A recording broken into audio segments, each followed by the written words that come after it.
In the human realm, life is neither full of suffering nor filled with bliss. It stands at the crossroads of samsara, a stage where desire, virtue, pain, and awakening intertwine. Humans possess a rare gift, the ability to think, to choose, and to cultivate. Thus, the human world is both the most perilous and the most promising realm. The Buddha said, "Gaining a human birth is as rare as a blind turtle surfacing and finding a hole in a drifting log. Countless beings wander in endless rebirths, but only as humans can we cultivate wisdom and compassion. If we waste this precious chance, even 1,000 lifetimes may pass like an empty dream." The human mind is a mirror. It reflects both virtue and vice. It can create hell or heaven. Desire binds us to the cycle of suffering, but wisdom frees us beyond fate. The true value of the human realm lies not in wealth or power, but in the moment of choice. Each thought is a seed of karma. Choose good, and you move toward light. Choose evil, and you sink into darkness. The Buddha once said to his disciples, "Only humans can awaken by themselves." It reminds us that liberation is not elsewhere, but in the awakening of our own hearts. When we turn inward with awareness, every moment becomes a doorway to nibbana. Tumhehi kikam atapam, akataro tathagata, patipana pamokanti, chayino marabandhana. By yourself the effort must be made. The Tathagatas only show the way.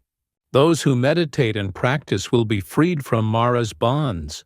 In today's world, the human realm is filled with temptation and anxiety. People chase after wealth, status, and recognition, yet seldom ask themselves, "What do I truly seek?" Amid the city lights, countless hearts have grown weary, smiling on the surface, but hollow within, owning much, yet lacking peace.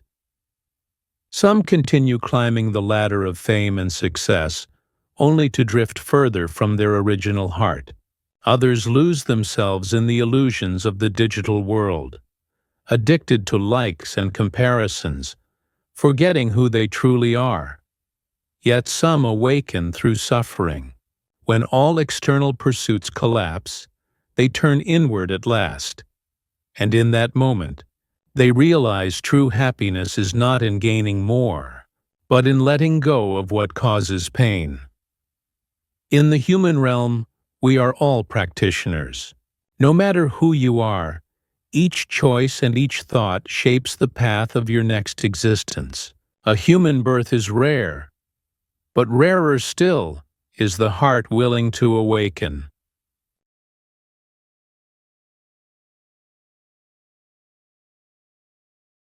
In the ancient forests of India lived a young man named Angulimāla. Once intelligent and kind, he was the brightest disciple of his teacher. But envy poisoned his master's heart. The teacher deceived him, saying, "If you gather 1,000 human fingers, you will attain supreme power." Angulimāla believed and fell into madness. His name soon became a whisper of terror among villages.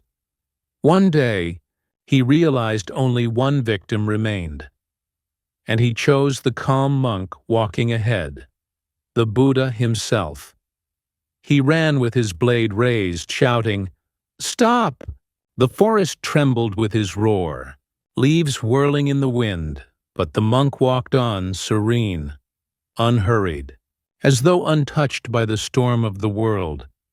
Angulimāla chased, gasping, eyes blazing with fury. Yet the tranquil figure always remained ahead.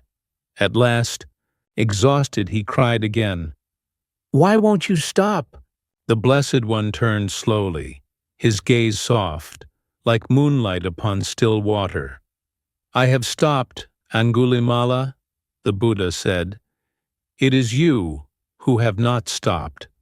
The word struck his heart like thunder. He saw himself, ensnared by anger, running endlessly toward suffering. The knife slipped from his trembling hand. Tears streamed down his face. And there, on the forest floor, he finally stopped. Within. From that moment, he was no longer a killer. He laid down his weapon and became a monk under the Buddha, still called Angulimāla, but now a symbol of turning from darkness to light. Though many despised him for his past, the Buddha said, "Even one who acts in ignorance, if they awaken and cease doing evil, shines like the moon emerging from behind the clouds." The story of Angulimāla teaches us, no darkness is too deep for light to reach. True stopping is not the stilling of the feet, but the calming of the heart. When hatred ends, compassion begins. When ignorance fades, wisdom appears.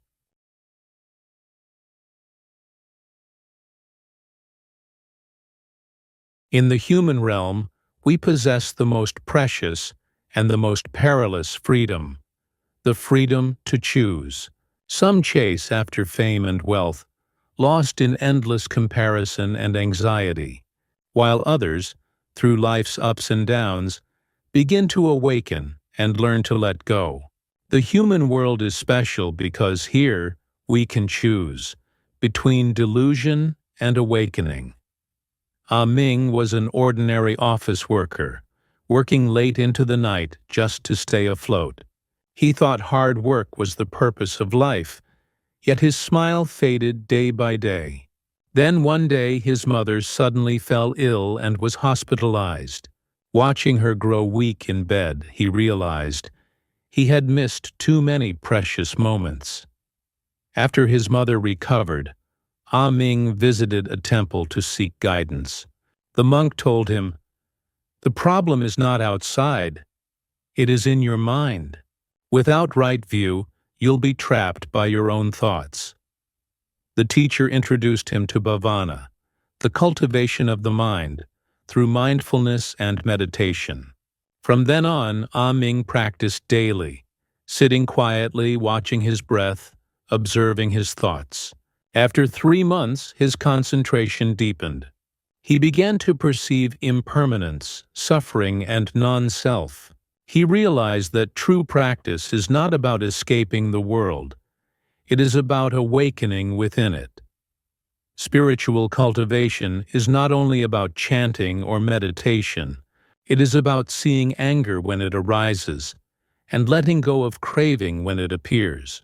In this human life, we may fall again and again, but each moment of awareness brings us closer to awakening. That is the true purpose of the human realm, to train a clear and compassionate mind amidst impermanence.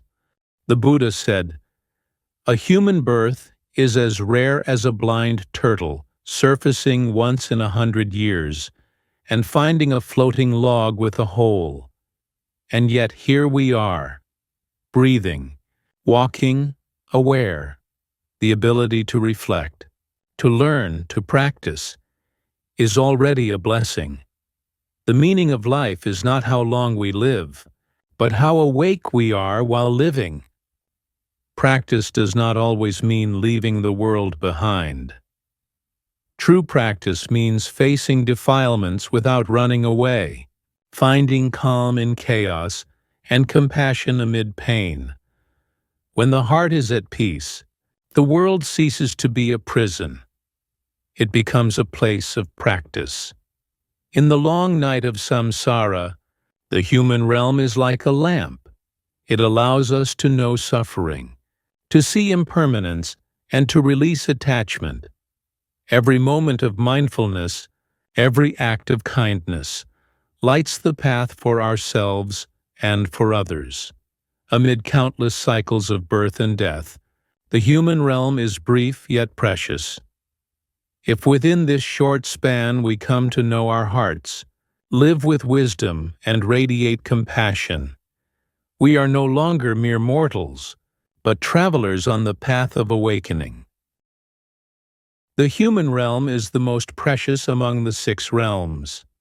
Here, we experience both suffering and joy.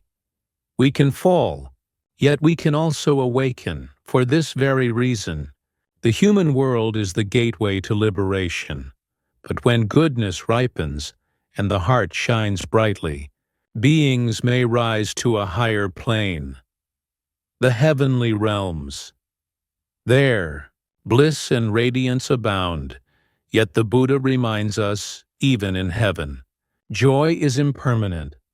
So as we close this chapter, we look toward the light beyond the clouds, not to escape the human world, but to understand more deeply.